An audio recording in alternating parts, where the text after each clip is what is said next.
and you're listening to Pure Evil MMA. And I had to ask every fighter I've interviewed in the past couple of weeks who they were going for on this upcoming event for UFC 205. I cannot even believe that this show is about UFC 205 at Madison Square Garden in New York.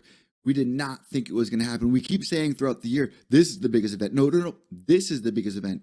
UFC 200. Is this going to blow UFC 200 out of the water? I want to know what you guys think about this. And if you want to play along and share your picks and predictions with us, all you got to do is follow me on Twitter at Pure Evil MMA or Evil_Echo. That's EVIL_ECCO. And let me know that you want the link to play UFC Pick'em, and you can have your chance for me to announce your name, just like we had before in the past segment for the Crystal Belt UFC Pick'em winner for the Pure Evil Army. We were told beginning of the year that we were getting ahead of ourselves, that this wasn't going to happen. There's no way that UFC was going to be coming to New York, especially around Christmas time. That was not in the books.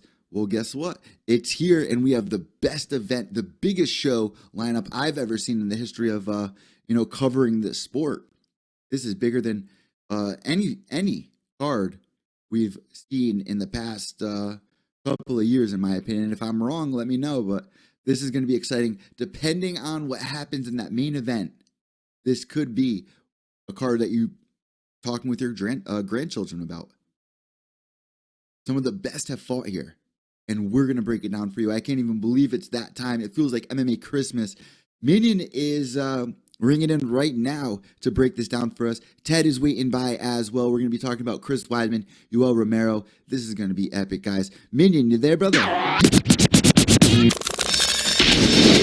Yes, Eddie. What's up, MMA fans? Now, I know I sound like a broken record when I say what an incredible year 2016 has been for MMA, and in the UFC in particular, some of this year's more landmark moments have happened outside of the octagon. One of the most notable being this March, when the New York Assembly voted to end its 20-odd year ban on MMA and finally legalized the sport in the 50th state. So now this Saturday, November 12th, exactly 23 years later to the exact day of the first ever UFC 1 event, the world's leading MMA promotion will make an historic return to New York. And where else to stage this momentous UFC 205 event but at none other than Madison Square Garden. So how does one make a return to the city so good they named it twice at one of the most recognised and celebrated sport arenas in the world? With the biggest of bloody bangs, that's how. And the UFC has put together what is universally agreed upon to be their strongest ever card for this Saturday night. And therefore, by default, it will be the biggest ever night in the history of the sport. Intriguing, competitive, solid matchups from top to bottom, fully displaying the high level of fighters at different stages of their careers that were available to the UFC for this event, and that only they can call upon to fight from their stacked roster of talent. Inevitably, some of you will know some of the fighters involved more so than others, but trust me when I say that this card doesn't have a single fight on it that doesn't deserve your attention if you claim to be a fan of MMA. And just to sweeten the pot even further, hoping to eradicate the bad memories of UFC 33, the main card that night will boast not just one, not two, but 3 title defences. First up, the ever-increasingly popular and seemingly endlessly improving champion, Joanna Jędrzejczyk, will make her 4th defence of her women's strawweight belt against Karolina Kowalkiewicz, a fellow Polish fighter equally undefeated in the UFC, who has been deemed the only other woman in the world possibly ready to bring it to the most dominant female fighter on the UFC roster. And this octagon-bound Polish civil war promises to highlight to everyone watching that night just why women's MMA is kicking ass and taking names at the moment. Following that, the unjustifiably criticised welterweight champion Tyron Woodley was set to convert the MMA masses to his cause by snapping the 7-fight win streak of many a fan's preferred 170-pounder Stephen Wonderboy Thompson. Unprecedented fan demand led to the creation of this title fight, but popularity don't mean shit when that octagon door closes. The sheer hype surrounding this matchup would have justified a headlining slot on any other card this year, if not for the UFC 205 Pièce de Résistance main event, when newly crowned lightweight champ Eddie Alvarez looks to rewrite the script on the McGregor show, as the Irish featherweight champion hopes to claim his 2nd UFC belt and become the first ever simultaneous dual weight champion in the history of the organisation. A rare champion versus champion scenario, uniquely brilliant in its own right to cap off a simply unmissable night of UFC action. Just on a quick side note though, as if UFC 205 wasn't already enough to fulfill your MMA needs this Saturday, Cage Warriors, the British promotion that never fails to deliver, will also be putting on a great event that day. So if you've got this Saturday off work, you can completely binge out on MMA, as due to the time difference it'll be kicking off on UFC Fight Pass at 4 PM Eastern in the US. I know certain diehards like our evil sister Jodie will be tuning in to see the UFC destined Paddy Pimblett and Chris Fishgold defend their belts. Cage Warriors is simply on fire at the moment, and you can check out what all the hype is about as a tasty little warm-up for the UFC's biggest event later on that same night. In fact, it's safe to say, if I haven't already, UFC 205 promises to be the biggest night in MMA history. A card so good that even the ever-increasing band of MMA fans who whine, troll, bitch and moan about everything are they themselves struggling to find something negative to say about it. And of course, an event of this magnitude that also involves that notorious Irish one is bound to pull in mainstream media attention and attract those fickle on-again, off-again fans who only bother to tune in for the milestone moments. They're all going to be spinning their BS this week, speaking with their MMA fans' stolen valour, when in fact they haven't got a clue what they're on about. But just leave them to it, it is what it is. The real fans will have a night of MMA action ahead of them that will justify to the world just why this is the fastest growing sport, and what happens when the most elite athletes in the world lay it all down on the line for our entertainment. So maybe this UFC 205 card will therefore deliver the universal celebration of the sport that UFC 200 was meant to be, but failed to deliver for a lot of people. And what with so many UFC stars set to go through the usual pre-event hype routine of media scrums, open workouts, pre and ceremonial weigh-ins and so on, there's surely going to be no end of things to talk about this week in the lead up to the event itself. What's up, MMA and every fans? MMA fan and his dog will be weighing in on it all. Eddie, I can't think of a better way to say it than to quote our good friend Ted Czech, "It's a great day to be an MMA fan." But I'll send it back over to you now, mate, because I know you're champing at the bit to get stuck into this one, and I know that you've got a few of our fellow MMA media associates waiting on me to finish so they can weigh in on this card as well with you. Minion, M-I-N-I-O-N, McGrognon, M-C-G-R-O-G-N-O-N. Hit me up on Twitter, YouTube, or check out my weekly MMA column on kobiscorner.com. Can't wait has been the tagline for this UFC 205 event, and that wait is almost over. Have yourselves a great fight week, MMA fans. This has been Minion McGrognon saying I'll catch you sometime on the other side of that bell. Eddie, my boy, it's finally time to break down this incredible UFC 205 card. Take it away, mate.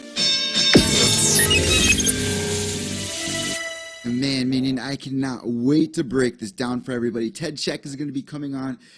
Quick history on the card. Thank you so much, Minion, for that. I really appreciate it. Make sure you guys go check out Minion's videos. There's going to be some new rules coming up. January 1st, there's going to be some new rules, some new guidelines in MMA, and Minion broke it all down for everybody up on his YouTube page. So make sure you guys go check that out on Minion McGrognon's YouTube page. And this week, guys, it all goes down. It starts off with a female fight. Caitlin Chookagian going up against Liz Carmouche, one of the American veterans here, fought in our army. Jim Miller versus Diego Alves, and then Bilal Muhammad. Still on the card. He actually was just on the show. If we got any new listeners out there and you want to check that interview out, it is down below here on Apple iTunes and podbean.com. So make sure you check it out. He actually gave us his pick and what he wants to do at UFC 205 against Vicente Luque. He said he's going to go right in there and that he's going to end it quick. He wants performance of the night. He's going to go in the stands and he's going to end up finishing watching the fight. Now, I know that might sound a little cocky, but man, he is one hell of a warrior. Let me tell you that. Here's what he thinks about Conor McGregor versus Eddie Alvarez and who he's picking. Check this out. I'm sorry if you don't want to. I hope you got one. Prediction for the man. Yeah, I got Conor McGregor knocking him out. Yeah, he's faced that style a lot. Eddie Alvarez is not anything. That's So what I I've was seen it saying. before. Yeah, he just walks forward and tries to push the McGregor's seen it a lot. He's too smart. There you go, Bilal Muhammad, who's actually fighting on this card. He is saying that Conor McGregor is too smart for that. He's going to be coming forward. I asked everybody that I did an interview with about this. Also on this card, guys, this card is absolutely stacked, by the way. One of the best cards. Does this compare to UFC 200? I think it trumps that, without a doubt. Also on this card, guys, Khabib Nurmagomedov, the Eagle, going up against Michael Rumble Johnson. What do you think about this matchup? Khabib has never lost a single fight in his life. Michael Johnson, hot and cold all the time. If Khabib wins, what's next? I mean, we already have a new #1 contender in Tony Ferguson, who just beat RDA this weekend. The fight against Khabib was supposed to happen against Tony at the beginning of the year. It never happened. It fell through. Of all people who got injured, it was Tony. It was Tony who got injured on that. But I really do believe that fight needs to happen, win or lose against Michael Johnson here. At some point, that fight does need to happen. If Michael Johnson wins here, I'll be really surprised, honestly. He has been on a streak, knocked Dustin the Diamond out real quick. We all remember that. That was a crazy night. Uriah Hall got knocked out that night against Derek Brunson. But you know what? Michael Johnson looking like a madman out there with the power. But you know what? Khabib might be the 2-year layoff that might have affected him in that fight against Darrell Horcher, but he's ready to get back in there. Going up against Michael Johnson, yeah, it's competition for sure, but I just see him getting by Michael Johnson moving forward. He's definitely one of the title contenders, without a doubt. Khabib, good luck, brother. I got you winning this fight. Most likely, it could go to decision. They only do have 3 rounds, but I do see this going 3rd round submission. Khabib submitting Michael Johnson there. That's my pick. And then following that fight, guys, Frankie Edgar is now headlining the FS1 prelims. This is going to be free and live on FS1, 8 p.m., 5 p.m. Eastern Time, Pacific Time. Frankie Edgar versus Jeremy Stephens. And you might wonder who the hell that guy is. Jeremy Stephens, man, he's got a stacked up list of knockouts under his belt. You know what? Frankie Edgar, though, you don't want to be fighting Frankie Edgar. He did lose his last fight, but come on. Before that, he was just ranking them in, pulling all the wins in. And you know what? We watched him destroy BJ Penn. That was a very awkward fight, BJ Penn versus Frankie Edgar. But you know what? The last couple of fights that Frankie has been in, he's shown nothing but heart. With a record of 19-5. You know what? Jeremy Stephens, who's ranked 7, if he does beat Frankie, it's going to do a lot for him. And then maybe, just maybe, Conor might realize who he is. But you know what? Frankie Edgar just beat Chad Mendes in that 1st round knockout. Do not count this man out. He also has a win over Uriah Faber, Cub Swanson, BJ Penn, Charles Oliveira. I mean, he just keeps losing to Jose Aldo and Benson Henderson, really. Gray Maynard he's beat. It's Frankie Edgar. And for Frankie Edgar to be on this card is amazing. I really do hope that he wins. He's training with another guy who's on this card, Tyrone Woodley, who's going to be in the co-main event. So I wish Duke Rufus and everybody over there the best of luck. I got Frankie winning this. I mean, a lot of people might think that this could go to decision. Both these guys have amazing power, but Frankie is always on his feet, always cutting off angles. Jose Aldo has just looked amazing, unstoppable, focused, wanting that fight with Conor McGregor. Frankie just couldn't put a dent in him. He just couldn't. Jose Aldo was blocking every single takedown. Jeremy Stephens is going to want to stand and bang, and he's got power behind those hands. We saw what he did in his last fight against the former champion. We saw what happened. And honestly, it could go either way. Is it the right time? Is Jeremy Stephens going to seal this win? It could happen. I just see Frankie Edgar taking this. And then after that, guys, Miesha Tate versus Raquel Pennington, who's ranked 8th. Miesha Tate, #1 contender still in that bantamweight division right now. The Cupcake, who's coming off a loss from UFC 200, main event against Amanda Nunes, who's now the champion. You know, Miesha is one of the front runners in female MMA, without a doubt. You got to thank Miesha as much as you thank Ronda, in my opinion. Rocky has had one hell of a year. She's 8-6. Miesha Tate's 18-6. It just shows Miesha Tate's a veteran fighter. She's always been at the top of the list. She was a champion in Strikeforce before Ronda fought her. I mean, people do think that they fought 3 times. No, they only fought 2 times, guys. Once in Strikeforce, once in the UFC. Miesha really wants that fight again. Ronda's always overlooking Miesha, but you can't. You cannot overlook Miesha. If Rocky is overlooking Miesha here, she's got a long night ahead of her because that last fight, she had a really tough weight cut. We can go back and look at the videos if you want. If my listeners haven't seen it, I suggest that. Very awful weight cut. It explains a lot about the performance that she had at UFC 200. I'm not saying anything against Amanda Nunes' striking power. She's a great striker. Misha just wasn't there that night, and I'm not the only one who thinks it. Rocky, amazing year, great matchup. I'm leaning to Misha, though. I got Misha winning this. 3 rounds, could be a decision. I could see Misha winning by submission, though. Let me know what you guys think. If you want to play along, it's never too late. Make sure you get your picks in before fight night goes down on UFC Pick'em. If you want to play in my league, all you got to do is message me on Twitter. I'm not going to remind you guys again. Maybe I will. All right, guys. Donald Cowboy Cerrone versus Kelvin Gastelum. Ranked 9th, Donald Cowboy has been killing it lately, racking in a win over Rick the Horror Story, racking in wins left and right, but his last loss was to the former champ RDA, where he got knocked out quick. He's going up against Kelvin Gastelum, who reminds us of a young Johnny Hendricks. You realize that he had striking power, just like Ted said tonight on Evil and Intoxicated. You realize he had striking power, but originally he was a wrestler, and then that's not working out for him lately. I mean, he did beat Nate Marquardt. He lost against Tyrone Woodley. His last loss, Neil Magny, who took that fight on short notice. I had Kelvin winning that night. Neil went in there and took him on short notice. The last fight, though, Kelvin Gastelum versus Johnny Hendricks. What did we see? We saw a great Kelvin Gastelum go in there with a great game plan, but you got to switch things up against Donald Cerrone. He's got that Muay Thai skill. He's got the combinations. He will submit you. This guy is an absolute animal, and he wants that number 5 spot. I got Donald Cowboy Cerrone winning this by maybe a knockout. I mean, Kelvin Gastelum's never been knocked out before, but that could happen. I really believe that Cowboy is going to sink in that submission on him. I think he's going to drag Kelvin out into that 3rd round, be able to tire him out with the Muay Thai, strikes to the body. If he doesn't finish him early on in the fight, I mean, Kelvin's a tough kid. He's a young kid too, but Donald Cowboy Cerrone, he wants another shot at that title, and he's coming for it. And if he can still win over Kelvin Gastelum and steal that number 5 spot, he's on his way. I mean, this division's kind of backed up. I called it's cul-de-sacked. It's really cul-de-sacked right now if Conor McGregor does win this fight. But you know what, Donald? You can't choke when the lights are shining, especially in New York. So we're gonna see who shows up. Is it gonna be the cowboy that we all love, or is it gonna be the cowboy who's beside himself? Always good to watch the weigh-ins, guys. I always suggest before you make your predictions to watch the weigh-ins and then go from there. You never know what Donald Cowboy is going to be showing up. So right now, I do have Cowboy winning 3rd round by submission.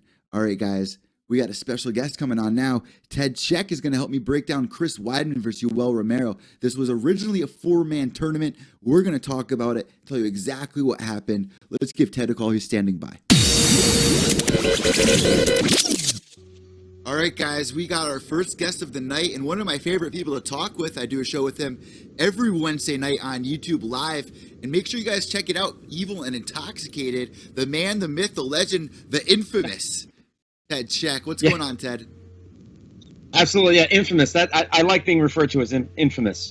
How you doing, Eddie? I'm doing good, man. I'm doing awesome, and it's MMA Christmas, man. UFC 205, you're starting the show off with a bang to tell our listeners a little background about Chris Weidman, Yoel Romero, and the way that we're doing the show is I'm going to have a couple guests on to break down some of the individual fights here, and I thought it would be perfect since we represent the East Coast to represent our East Coast brother, Chris Weidman. So are you ready for this weekend, Ted, and what are you going to be doing? Well, I am.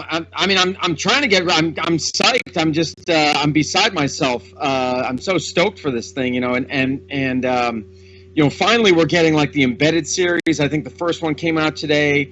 There were some people that I was, taking. I was looking at some of the message boards, and people were saying, "Where's all the promotion for this thing?" And it's slowly been building, and now we're going to see it all. It's going to come to bear this week, and it's just going to be it's going to be amazing, man. I can't wait for it. Well, a lot of the people that didn't know UFC 205, or UFC, they bring it up on the World Series. Every single game they were talking about it, so I'm sure we'll get some new viewers as well this week for UFC fans. All right. Wasn't Dana? Yeah, Dana White was there, wasn't he? And he was repping a Nike sweatshirt. Get out of here! Get out of here! I mean, unless somebody doctored the photo that I saw, he had a Nike, because this was just after the Fabricio Verdum, that whole mess with Verdum and his Instagram, and here's Dana, who was supposed to be the most visible, most vocal proponent of Reebok, and he's repping Nike. Oh my God! Talk about a hypocrite. Now I gotta check that out. My listeners, you guys gotta check that out, because everyone's getting in trouble if they don't rock Reebokin for the president. Or not the president. What is Dana now? I think he still is the president. He's just not really in control anymore. He still owns a piece of it. He's still got a little bit of a piece of the ownership. But overall, WME, IMG they're pulling the strings now. All right, so let's jump right into it for all of our listeners that are patiently waiting for this weekend to arrive. UFC 205, one of the main card fights that me and Ted are going to be breaking down for everybody. Chris Weidman versus Yoel Romero. What's your take on this? First off, Ted, originally it's a 4-man tournament. Rockhold pulls out. We need to wait for the winner of Weidman and Yoel to get the belt from Bisping. But that kind of got screwed up this week by Rockhold. But who do you think's going to win this fight and why? Well, I picked Yoel Romero. I'm going to stick with that. I respect Chris Weidman. I think he's a great fighter.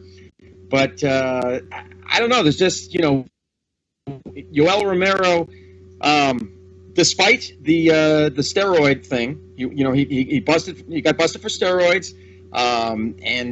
When you look at the photos of the guy, he doesn't seem to have changed much. Yeah. So I don't know what the deal is there, whether he's just a genetic freak and he was just juicing to recover and not necessarily to gain muscle mass, but it's virtually identical, as Goldie would say, between before and after. So that being said, just to get that kind of out of the way, I am picking Romero to win, and he's older. He is older. God, he's pushing 40, but he's like the ageless wonder. Weidman is only 32, but I'm picking Romero to win. I think he takes it in terms of wrestling. I think he's got some amazing striking that he's really brought along with his wrestling game. With just some spectacular. He's got that flying knee and spinning back fist and just crazy stuff. He's very he's just really taken to it. He's a natural. Well, I don't want to say natural, but he is a. He's an athlete. He's just an athlete through and through, and a true athlete can pick up things. Like GSP picked up wrestling. Well, Romero was a wrestler and he picked up striking. So I think he beats Weidman. I think he beats him quite handily. I don't know if he's going to finish Weidman. Weidman is incredibly tough. Yeah, they only have 3 rounds. Right. Weidman is incredibly tough, and he's both mentally. I think his mental game is actually his biggest strength. You remember he did not back down, as his song, his walkout song, "I Won't Back Down" by Tom Petty says. He didn't back down from Anderson Silva. Like most people, got intimidated by the guy. Not Weidman. So I would say that's actually his biggest strength, is his mental toughness. So I see a unanimous decision win for Yoel Romero in this one. How about you? I've been hearing that a lot lately. Not many people think there will be a finish here. Both guys only have 1 loss each. And, Chris Weidman, it was his last fight against Rockhold. And once again, the not backing down part of that fight, where he took almost like 200 strikes from Rockhold before before they wanted to call it off. But the wrestling and Brazilian jiu-jitsu of Yoel, man, and he's in a tough spot too. He wants a shot at that belt, and I would love to see Yoel versus Bisping if it gets sorted out. But we all remember his last fight wasn't too exciting against Jacare.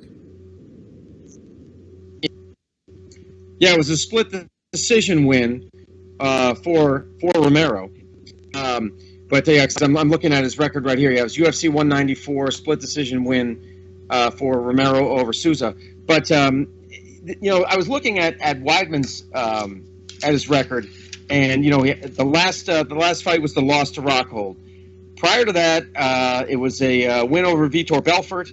Then before that, Lyoto Machida, and before that, twice with Anderson Silva. So you could look at those guys and you could say, well, first of all, they're all Brazilian. But second of all, you could say they're pretty much all At the end over of their the career. hill.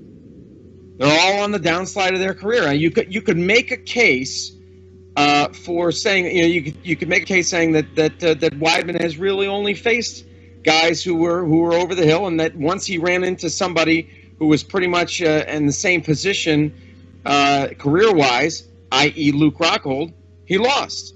And Luke Rockhold was able to capitalize on that one mistake.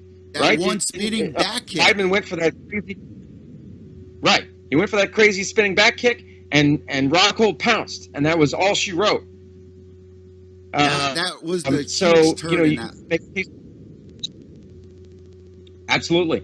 So there's that to consider as well. And you mentioned Brazilian Jiu-Jitsu. I mean, I think Weidman has that category. I think Weidman, if you want to break it down, striking, wrestling, Brazilian Jiu-Jitsu, Weidman has the advantage strictly in Brazilian Jiu-Jitsu. But I would say that Romero, who was he was a world champion wrestler and competed in the Olympics. What did he get in the Olympics? I forget what medal he achieved, but he medaled in the Olympics. I know that. I would say his wrestling's better. And striking wise, we're talking about two different styles of striking. We're talking about in Romero, a very dynamic. I really don't want to. People would say explosive. People like to throw that word around, explosive. But I mean, he's fast. When you break it down, what does explosive mean? It means he's fast and he's strong, and that's true. And Weidman is more of a very tactical. Although he does have some knockout power, we've seen him do that. But I mean, look at Anderson Silva, right? He knocked him out, and not clean. Not really known for his submission game. He has a different type. Sorry, Ted. He's not really known for his submission game, but yet he has 3 wins by submission. So let's not forget about that either. Okay. Oh, you're talking about Romero? I'm talking about Weidman. Oh yeah, no. I mean, he's he trains with Matt Serra, who's a Brazilian Jiu-Jitsu black belt, and I believe Serra got his black belt from Renzo Gracie. So you can trace the lineage back there. No, yeah, Weidman is great on the ground. You're talking pure submissions. Well, just like you said, man, if we look back at the last couple of fights, you said that, Weidman's last couple of opponents, a lot of guys at the end of their career. I mean, you don't like saying that a lot, but we're talking about the age. You know what I mean? We're not saying that these guys are washed up, really, but, they are towards at the end of their career. But if you look at Yoel Romero's last couple of fights, we mentioned Souza, Lyoto, Tim Kennedy. I mean, come on. Derek Brunson, he has a win over. I mean, these are all great fighters. This is going to be one exciting fight in this entire card. I don't see many of the fights going to decision, but I could agree with you here saying that, well, it is 3 rounds. Both these guys are probably going to be really patient in the first half of this fight. I will agree with you there, but I'm going to disagree with Yoel winning. I would really like to see Chris Weidman win. It could go either way here. I think Weidman... I don't know. I just think Weidman striking here could be a factor. I mean, both are really great wrestlers, but I'm just pulling for Weidman on this one. I think Jacare is going to win his fight, whoever that opponent's against, and we might see Weidman versus Jacare, and I would like to see that. So I'm pulling for that. Well, you know what? Something just came to mind here. If this was a 5-round fight, I would probably be leaning more towards Weidman. I think he has far better cardio. When you look at Romero, the guy is heavily muscled, right? He's a muscle-bound dude. Let's not beat around the bush, right? That tends to slow fighters down. He's going to come out and blitz, but then again, it's only a 3-round fight. It's not a 5-round fight. So that's another thing to consider. Is Romero, could he gas within 3 rounds, and then the advantage would swing towards Weidman? Definitely I would think a 5-round fight, but a 3-round fight, he might be able to go. We've seen him. I mean, we've seen Romero go 3 rounds. But then again, if he's on the bottom, if Weidman happens to get on top and tires him out that way, or kind of tires him out in the clinch, you know, we could see Romero gas. So, you know, that's just another factor to consider there. Well, I appreciate you giving all of our listeners, my listeners, a view on your point. And if you guys want to hear more of Ted's breakdowns, make sure you check out his YouTube page, guys. He updates every day with all the latest breaking news. And I do a show with Ted every Wednesday night up on YouTube with an open chat room. And we're actually going to be breaking down this card, Ted, with the MMA advocates on Friday. Right, but we're going to have our show on Wednesday, Eddie, right? Yes, correct. Oh yeah, okay, all right. You got me worried there for a second, because I was like, oh, we got to do our own thing. Oh no, that's our baby, man. That's our baby. But yes, sir. One thing I want to touch my listeners on really quick while you're on the phone with me is the real highlight of this fight is that 4-man tournament. And I mentioned at the beginning of the interview that Jacare doesn't have an opponent next. Who would you like to see step in place of Rockhold if they do give Souza an opponent? I would like to see Gegard Mousasi. There you go. Yeah, Gegard Mousasi, who I think is currently at maybe number 5 in the rankings. I mean, we know as we go along with as we've seen recently with the past, especially this last year, rankings don't seem to mean too much. It's kind of more who has who can build more hype around themselves, right? I mean, you had Nate Diaz who came out of nowhere and went on this rant about Conor McGregor, and boom, you got it, yeah.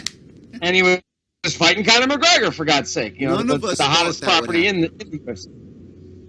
So you can talk your way into a title shot. I think it was Ariel Helwani who was critical of Tony Ferguson for not saying more in his post-fight speech, or in his in-cage interview there. He could have said a lot more. He could have called out the winner of Eddie Alvarez versus Conor McGregor. He didn't really do that. And so now there's like, now people are like, oh, is it going to be Tony or is it going to be Habib? Now that's another fight for another time. But back to your original question, I think Mousasi is in a great position now to step in. I thought, you talk about this 4-man, quote unquote tournament that we had there at one point. And with Rockhold injured, I think it's a perfect time, a perfect, opportunity for Mousasi to step in, and he could. That would be a great fight to see him fight Jacare. Well, a lot of people said they would like to see Silva step in, try to get his gain, but I think Gegard deserves it a little more here. Honestly, I think that this climb for the belt is going to be gold, and a lot of the fights on this card, Ted, are very, very important and change a lot of the storylines here, whoever wins on this main card. I cannot wait for UFC 205. I really appreciate you stopping in on Pure Evil MMA. Once again, I think this is your 3rd time now on this podcast, so I really appreciate it. I think it probably is, Eddie. It's been great every time, man. It's been awesome. So I'm looking forward to talking with you on Wednesday. We have a lot to talk about, a lot to break down. And for all my listeners out there, make sure you check it out. All you got to do is search Pure Evil MMA. Ted, you know what we do at this point in the interview. I hand the imaginary microphone over to my guest, and I'm not even going to call you a guest anymore. You're my MMA brother at this point. So, for all of our new listeners out there that aren't familiar with you, where can they find you? Well, yeah, first of all, I just want to say thanks to everybody. Thanks for tuning into Eddie's show, and thanks for putting up with me. And my name is Ted Czech, TEDCZECH. That's not CHECH, that's CZECH. I had to say it, Ted. You got it. You got it, tough guy. So just look me up on YouTube. I'm there. You just throw in my name, you'll find me. And Eddie's right. Just about every day, I try to upload a video or two on the latest news, whatever's going on, whatever the big news is in MMA. I try to do a video on it, and so I give my opinion, and then I ask for your opinion. So I've got my own little community going on there. Eddie's got his thing with the Evil Army, and so stop by and throw your comments down below to my videos. Thank you, Ted, and I will be speaking with you on Wednesday, brother, and I cannot wait to break down this epic card. It's MMA Christmas, man. It really is. I'm so excited. Yeah, absolutely, man. Me too. All right, Eddie. Thanks for having me on. We'll see you. All right, guys, that gets us into our next fight. I want to thank Ted for coming on and helping me break down that fight. I was having a little trouble with that one. So on to our next fight. Finally, a title fight here. Joanna Jędrzejczyk versus Karolina Kowalkiewicz, or as others pronounce it, Karol Kavik. I've been hearing a lot of different ways to to pronounce these two women's names. They even pronounce it differently every time I hear them pronounce it. But you know what? It's going to be a great fight. Joanna needs to look out for that clinch, though. We saw in Carolina's last fight against Rose Namajunas, Rose looking unstoppable. Took out Paige Van Zandt, beat Tisha Torres in the rematch, and then gets to Carolina. And if she beat Carolina, she would have been next for the title shot fighting Joanna. However, Carolina comes in there and destroyed Rose. And honestly, all I can say about that is that she impressed so many people out there and did an amazing job in the clinch. But Joanna, man, her striking is on point. Both these girls are undefeated. Joanna 12-0, Carolina 10-0, but they have fought before. In their amateur career, Joanna has beaten Carolina by submission. And Carolina can thank Joanna for actually getting into the UFC. She's the one who told Dana, like, look, over in Poland, this girl just won a bunch of medals or belts, and everyone over there is praising her. I want everyone in Poland to know who the world champ is. Let's get her into the UFC. So Dana White calls her up, brings her over to the UFC. I think she had 4 fights or 3 fights. She fought Randa Marcos, Heather Clark, who just fought the other night, and then Rose Namajunas, beat all 3 of them, and now she gets her title shot. So Joanna begged for this shot, finally gets it. It's here in New York City. We all know that her last fight, she said it. She said she wants to fight in New York when she beat Claudia Gadelha. Now, if we compare Claudia to Carolina, 2 different fighters, I honestly thought Claudia would have had a better chance at beating Joanna, but Joanna's cardio, this is a 5-round fight. Joanna's cardio, she just gets better and better, keeps the same pace throughout the fight. 3-inch height advantage too, Joanna. I mean, it doesn't make much of a difference, but if we look at the MMA math, I hate to say it, but it's a pretty close matchup. However, landed per minute, Joanna 6.36, Carolina 5.98. Accuracy 48 for Joanna, 40 for Carolina. Attempted per minute 2.32 for Joanna, 3.87 for Carolina. So there, she trumps her there. But defense, Joanna's defense is on point, guys. 67.03 going up against Carolina, 56.17. You may ask, what the hell are you talking about? Well, you know what, guys? I don't like adding it in. It never adds up. It never makes sense at the end of the day. You can't really use it to your advantage. But you know what? It does give you a little foresight here. Joanna has looked unstoppable in the UFC. Beat everyone that we've put in front of her. Claudia, Valerie Letourneau, Jessica Penne, Carla Esparza. I mean, come on. Juliana Lima. It's just been out of control. Her Muay Thai, her boxing, her striking. She'll break her fist while she's punching you in the face and keep throwing the punches, putting together amazing combinations. But like I said, she's got to watch out for that clinch. Carolina throws those big knees, knock the wind out of you. Those do some damage. It's going to be an exciting fight. It could be a huge upset if Carolina wins, and watch out for that. But I'm going for Joanna to win this. It might be by decision. Most likely by decision. It's a strawweight fight, but honestly, guys, Joanna did break some news earlier in the week saying that, she wants to retire undefeated. She might retire soon, and I hate when fighters say that. But honestly, it's one of the biggest fights of this woman's career. She's going to be representing Poland here to show everybody who the best in Poland and in the world is. And she's actually one of the front runners to open up a new weight division for the lower weight class, and she wants to be champion there as well.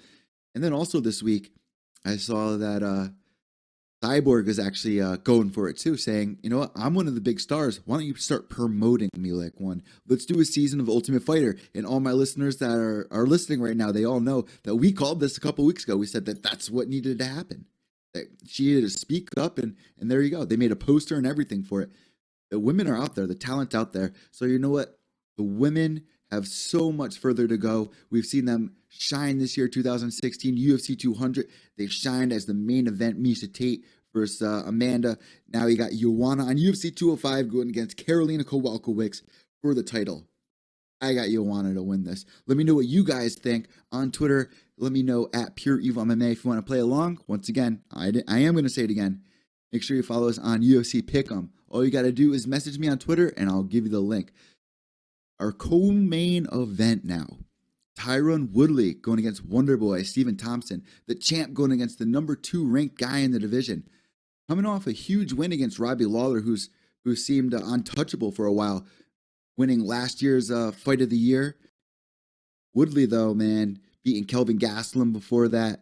Dong Hung Kim. He beat Carlos Condit. He's beaten, a whole bunch of guys. The list goes on, even all the way back to Koscheck. One of the best fights. And they've been putting these fights up on YouTube. If you guys don't have Fight Pass, I suggest you to get it. But if not, make sure you check out the YouTube embedded and also the free fights. This is an interesting fight. Woodley has the long arms and reach, but the distance control that Woodley handles, we saw in the Johnny Hendricks fight. Johnny Hendricks, we never saw get handled like that. Every time he would go in, Stephen Thompson would shut him right down. There were a couple shots that he was able to get in, but Johnny Hendricks just didn't know what to do. He had no game plan.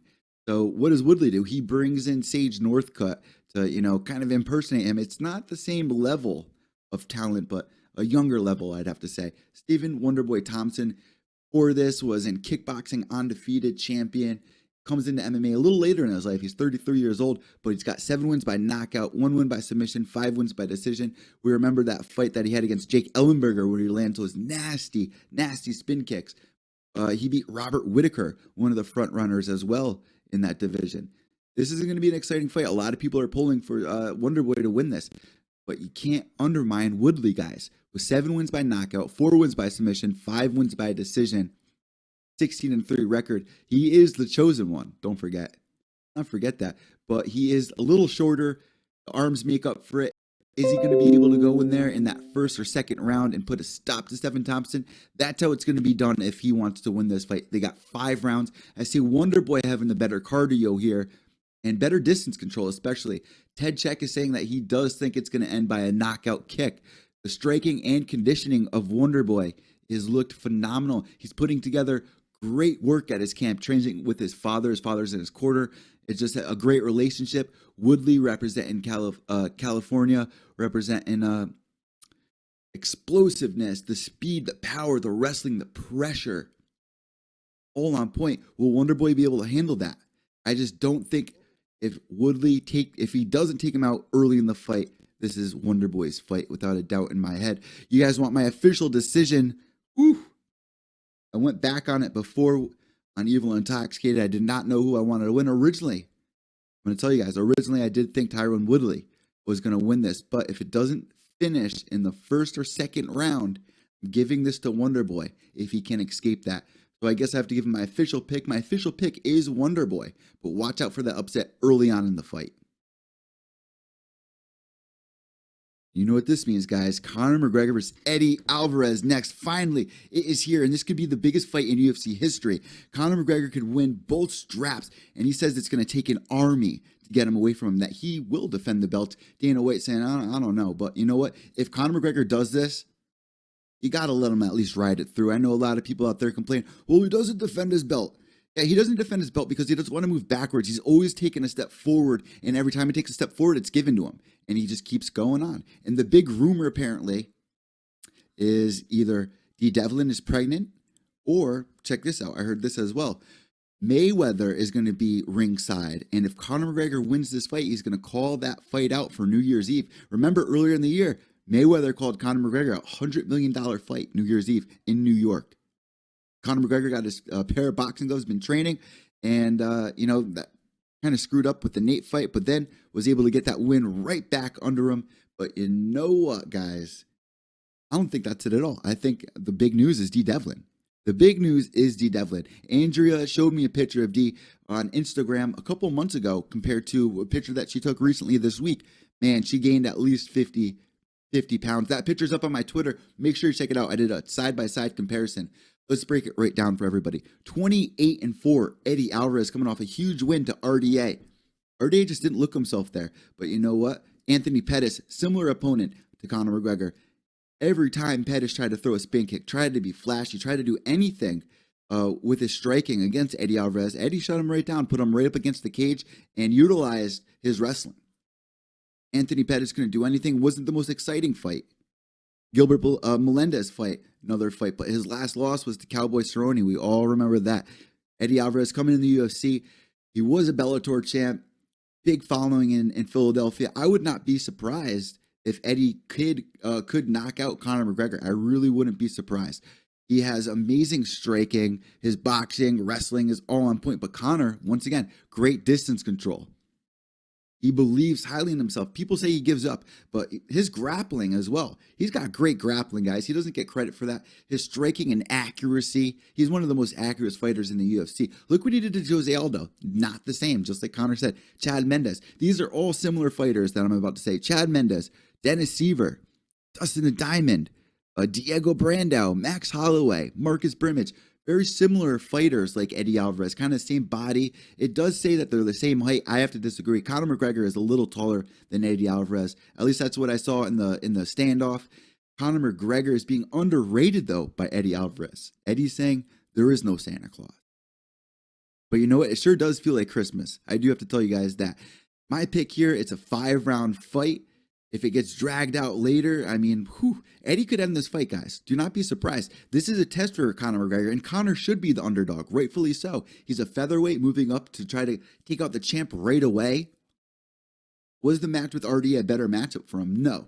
I do like this match with Eddie Alvarez. I think this is a perfect matchup for Conor. I think Conor can utilize this. Eddie always moving forward. He's always moving forward. Conor's used to that. He's smart, just like Bilal Muhammad said on here. I got Conor McGregor winning this by knockout in the 3rd round. He says first, I say it could be 3rd. Ted is saying that he thinks Conor McGregor is going to be trying to take Eddie Alvarez down, and that's what none of us would expect. What do you think about that, guys? Let me know what you guys think, who you guys pick for this. This is going to be an epic event. I cannot wait for this all to go down and take place at Madison Square Garden. It's going to be absolutely epic. And if Conor McGregor can seal this win, it will be the biggest win in UFC history. Not to mention, it's going to be in Madison Square Garden. That has to be one of the biggest things ever to happen. Well, it's that time of the show when we have to end things, close things out for everybody. I want to thank everybody for tuning in, listening to episode number 24 of Pure Evil MMA. We broke down the weekly news. We reviewed Bellator. I want to thank all of our guests that came on today. Blair Tugman, Brendan Allen, Ted Czech for breaking down Chris Weidman, Yoel Romero. Make sure you guys tune in next week. We have so much to talk about after this. The UFC finally here. Right in my home, right here in New York City. You better be tuning in. I will be covering this fight all night. You're listening to Pure Evil MMA. I'm Evil Eddie. You guys have a great night, a great weekend.